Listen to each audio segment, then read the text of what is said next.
Imagine a lake surface at first light. The air snaps, crisp in your awakening lungs. Playful birds chirp in conversation with one another above your head. The lake mirrors the blue sky, smooth as glass. The world is calm and undisturbed, seemingly imperturbable. Then, because you are human, you pick up a large boulder and throw it in.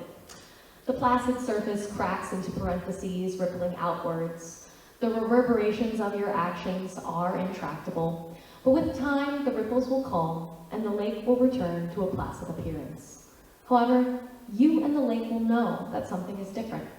A rock that once lived on the shoreline now rests at the bottom of the lake. The lake is altered in a slight, imperceptible way, to the point that it is not the same lake it once was.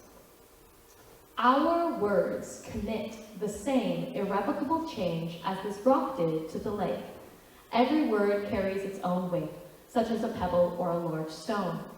Though we can speak freely, we must recognize the emotional and psychological impact of our words on our perceptions of ourselves and others. The relevance and significance of this concept came to the forefront for me a few weeks ago in my English 2 class. The first unit of this class focuses on diving into understanding what exactly freedom of speech is for high school students. To understand the rights and limitations, we discuss the past legal precedents set by Supreme Court cases. During one class, when discussing a court case that allowed schools to prohibit plainly offensive language, a student of mine raised their hand and said something to the effect of, "Words are just noises. People can say what they want. Why does it matter?" This question has echoed through my mind ever since. This question was not a pebble, but a boulder, thrown into my lake. At that moment, I did my best to respond to this question, but my response felt insufficient. So today, I want to venture into answering my student's query. Why does it matter what words we choose to use? The way we use our words, and the words we choose in our daily lives, directly impact our relationships with others and with ourselves, for better and worse. Therefore, if we as a society hope to become healthier and happier, then we must strive to use language in a more positive, compassionate way toward all, but most importantly, ourselves. Let me first establish the frameworks that guide my understanding of this concept. First, that language is metaphorical and thus subjective. Second, that words are also deterministic screens, or lenses through which we view reality. Friedrich Nietzsche, a philosopher, posited that language is metaphorical and thus unreliable. A metaphor is a comparison between two things, typically unlike one another. For a metaphor to be effective, one must have a common understanding of the two things being compared. However, this common understanding, or as Nietzsche frames it, objective truth, is impossible to reach through language because our usage of words only designates the relations of things to men.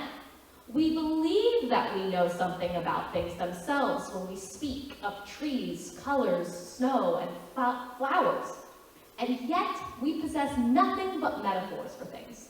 Metaphors which correspond in no way to the original entities. Over time, the meaning of words such as tree, color, snow, and flowers became diluted by common use until no one knows with certainty what the first tree really looked like, or if it even has anything in common with the trees of today.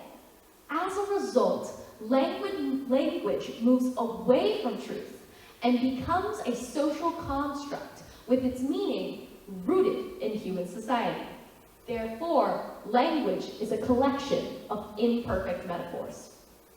Moreover, the speaker may understand their metaphor in a way that differs from their audience, and vice versa.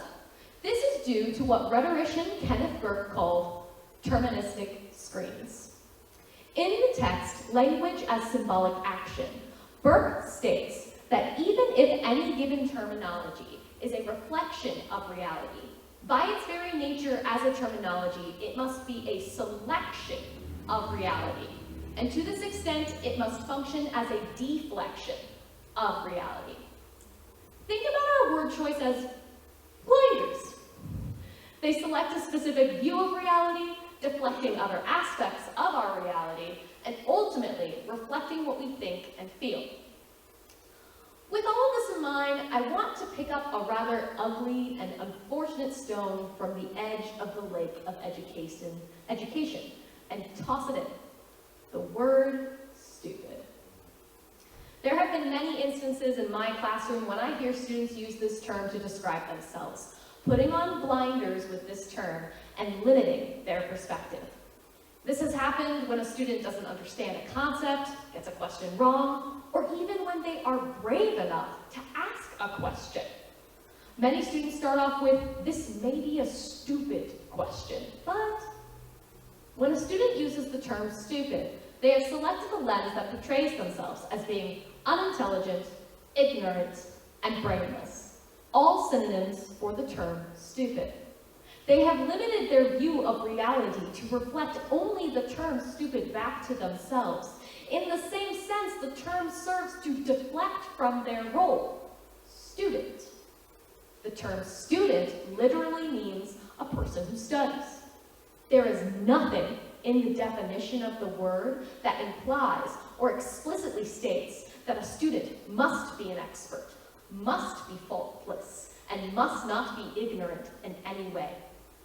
As a matter of definition, the word student does not imply any level of knowledge, only that one who is a student studies.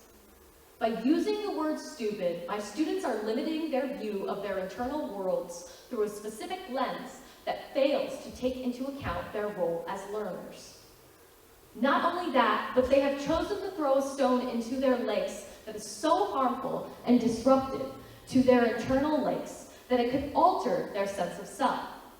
Since language is a collection of imperfect metaphors, and we use these metaphors as screens through which we view the world, there are many instances when we are simply using the wrong words in a given situation. I would argue that when a student uses the word stupid to describe themselves or others, they are using the incorrect term due to a false understanding of the implications of this metaphor. The word stupid implies so much more than a present lack of knowledge. It implies an inability to gain knowledge, the impossibility of becoming intelligent. If we as a society become more aware of the implications of the metaphors within our language, of the ripple effects each stone creates in the lake of our internal and external lives, we will become more conscientious in our word choices. For instance, in the case of my students calling themselves stupid, I would argue that they mean they are uncertain or confused, both terms being perfectly reasonable for students. Not only that, but the implications of these words connect directly with the broader terministic screen of student that encompasses all learners.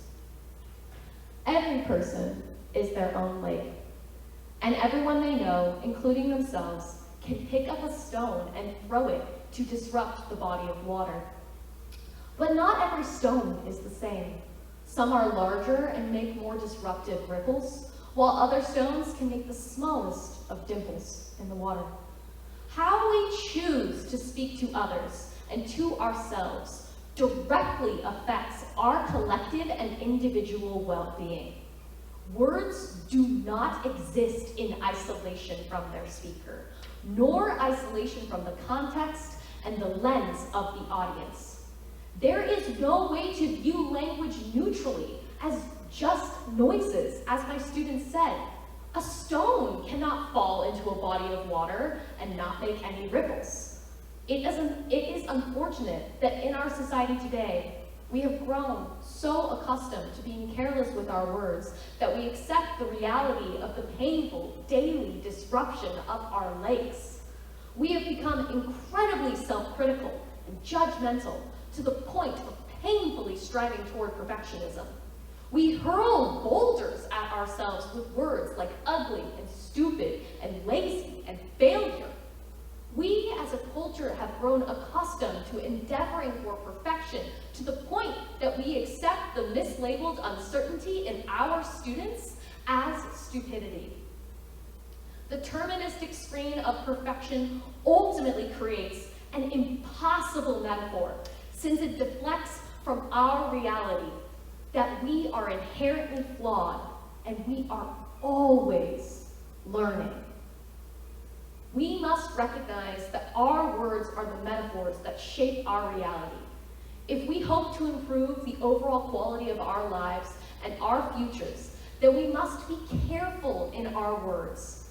We must focus on the words that we can use to select a reality we wish to reflect to ourselves and our fellow humans, all while deflecting the metaphors that fail to serve a world that must accept humanity's inherent and beautiful flaws.